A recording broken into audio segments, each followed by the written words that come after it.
నమస్కారం చెప్పుకుంటున్నామండి. మేము నాగర్పాడు 36వ వార్డు నుంచి వచ్చాం. నా పేరు వద్దగిరి జ్యోతి. నేను 36వ వార్డు వాలంటీర్గా కొన్ని సంవత్సరాల విధులు నిర్వహించానండి.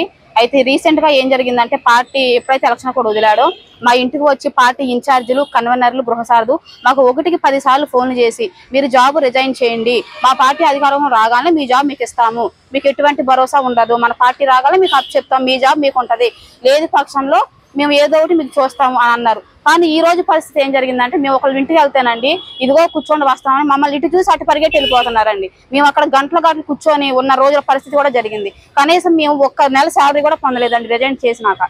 మాకు చాలా అన్యాయం జరిగింది. మేము ఈ రోజు చెప్పదలసింది ఏంటంటే మేము ఇన్నాళ్ళు విధుల్లోకి వచ్చాము, మేము ఇంత అందరికీ న్యాయం చేసాము, మేము చేసిన వాలంటీర్గా మేము న్యాయం చేశాము.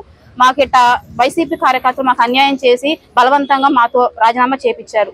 దానికోసం అని చెప్పి ఈ రోజు మేము గౌరవనీయులైన ముఖ్యమంత్రి అయిన నారా చంద్రబాబు గారు ఒకటే చెప్పదలుచుకున్నామండి.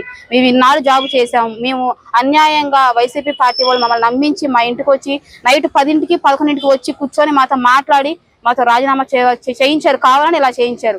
మేము ఇక వాళ్ళ టార్చర్ తట్టుకోలేక ఆఖరి మాకు వీడియో కూడా పెట్టారండి. మేము ఇచ్చిన జాబులు మేము తీసుకుంటున్నాం, ఈ రోజు మీకు ఇవ్వడానికి అభ్యంతరం ఏంటి, మేము ఇచ్చాం, మా పార్టీలో మేమే పెట్టింది ఈ వ్యవస్థ, మరి మా జాబులు మాకు ఇచ్చేయమని మీరు ఎందుకు ఎవరు అని అడుగుతున్నారండి. దానికి ఆ వాళ్ళతో మాటలు పడాల్సిన అవసరం మాకు ఎందుకు? నైట్ 10 దాకా మా ఇంటికి దేనికి రావాలండి? ఎవరైనా సరే ఈ టార్చర్ తట్టుకోలేక మేము రిజైన్ చేసామండి. కానీ ఈ రోజు మేము వెళ్తుంటే వాళ్ళ ఇళ్ళకి వెళ్తుంటే మాకు ఎటువంటి సమాధానము లేదు, ఎటువంటి రెస్పాండ్ లేదు.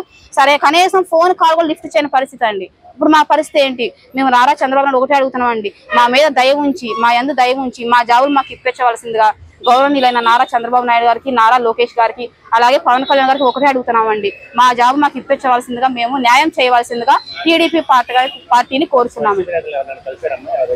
మేము వెళ్ళామండి, వాళ్ళ ఇంటికి వెళ్ళామండి. మా శాలరీ పడలేదు, ఏంటి సార్ పరిస్థితి అన్నారు. ఒక మాట చెప్పారండి, మాకు రిజైన్ చేసే ముందు ఏమన్నారంటే మీరు రిజైన్ చేయండి, మీకు 2 నెలల జీతం 10,000 మేము ఇస్తామన్నారు. కానీ ఈ రోజు మాకు ఒక్క రూపాయి కూడా మాకు ఇవ్వలేదండి.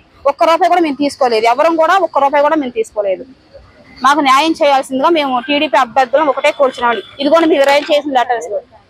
మేము ఏ పార్టీ తరఫున మేము పని చేయట్లేదండి, మా వాలంటరీ వ్యవస్థను మేము చేసామండి. మేము న్యాయం చేయాలని వచ్చాము, అట్లా చేసాము. మా యొక్క పరిస్థితి చూసైనా మీరు దయచేసి ఒక్కసారి మా యొక్క ఆవేదన వింటారని చెప్తున్నాను.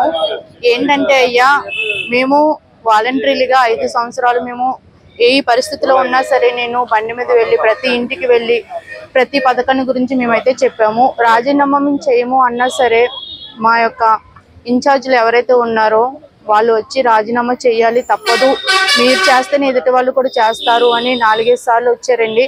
నేను హ్యాండిక్యాప్డ్ పర్సన్నే, మా వారు కూడా హ్యాండిక్యాప్డ్ పర్సన్. ఆయన కూడా మాకేం ఆధారం లేదండి, ఇచ్చే 5,000 కోసం మేము వాలంటీర్లుగా చేసుకునే వాళ్ళము. వాళ్ళు ఏమన్నారంటే మీరు రాజీనామా చేస్తే 2 months శాలరీ ఇస్తామన్నారు. నా పరిస్థితి, నేను హ్యాండిక్యాప్డ్ ఉన్న యాక్సిడెంట్ అయింది కాబట్టి ఇప్పుడు ఈ కాళ్ళు కూడా నాకు ఏం నడవనివ్వట్లేదండి. ఒకప్పుడు కర్రపట్టి నడిచేదండి, ఇప్పుడు అది కూడా లేదు. రాజీనామా చేస్తే మీకు శాలరీ ఇస్తాము, తర్వాత మన పార్టీ వస్తుంది, మిమ్మల్ని తీసుకుంటాము అన్నారండి. అప్పుడు కూడా మేము అడిగామండి, మాకు ఇంకే ఆధారం లేదండి, మాకు భరోసా ఇవ్వండి, మేము రాజీనామా పెట్టమని అన్నారు. సరే మీరు పెట్టండి, మేము చూసుకుంటాము అన్నారండి. ఇప్పుడు మేము ఎలక్షన్ కోడ్ ముందు నుంచి అడుగుతున్నామండి. ఎలక్షన్ లో 2 months శాలరీ కూడా ఇవ్వలేదు. ఎలక్షన్ కౌంటింగ్ ముందు రోజు కూడా మేము శాలరీ గురించి అడిగామండి, అప్పుడు ఏమీ చెప్పలేదు. ఇప్పుడు కూడా మేము వాళ్ళ శాలరీ గురించి అడిగితే ఎవరు ఏం మాట్లాడలేదు. ఇప్పుడు మా జాబుల గురించి అడిగితే వైసీపీ వాళ్ళని ఒక్క సమాధానం కూడా ఎవరు ఏమి చెప్పట్లేదండి. ఇప్పుడు మేము కోరేది ఒకటండి, రాజీనామా చేసిన మా యొక్క ఆవేదన మీరు ఒకసారి వినండి. మాకు ఆధారం ఏమీ లేదు, మా దయవృత్తాలు వచ్చి నారా చంద్రబాబు నాయుడు గారికి, పవన్ కళ్యాణ్ గారికి, లోకేష్ గారికి మా విన్నపాన్ని వినిపించుకుంటున్నాము. ఇది నేను అందరి తరఫున ప్లస్ నా పర్సనల్ గా కూడా చెప్తున్నానండి. మేమిద్దరు హ్యాండిక్యాప్, మాకు ఏ ఆధారం లేదు కాబట్టి మా జాబులు మాకు ఇప్పించవలసిందిగా కోరుచున్నామండి. ఎందుకంటే మేము రాజీనామా చేసామండి, కానీ పార్టీ వైజ్ గా మేము ఎప్పుడు కూడా చేయలేదు. ప్రభుత్వం ఇచ్చిన పథకాలు ప్రభుత్వం తరపునే మేము ఏదైనా సేవ చేసాము. వాళ్ళు వచ్చి బెదిరించారు తప్పనే మేము రాజీనామా చేసాము, కానీ వైసీపీ పార్టీ తరపున మేము వాళ్ళకి ఇది ఓటు అని మేమైతే తిరిగి చెప్పింది అయితే ఏమీ లేదండి. ఇదండి మా పరిస్థితి. అయితే దయచేసి మా మీద కూడా మీరు దయ ఉంచాలని, మా వారేనండి ఆయన కూడా వాలంటరీగానే చేశారు, దయచేసి మా దాని మీద ఆధారపడి ఉన్నామండి. మాకు జాబ్ ఇప్పించవలసిందిగా, మా విధులు మమ్మల్ని తీసుకోవాల్సిందిగా కోరి ప్రార్థిస్తున్నామండి. Please subscribe .news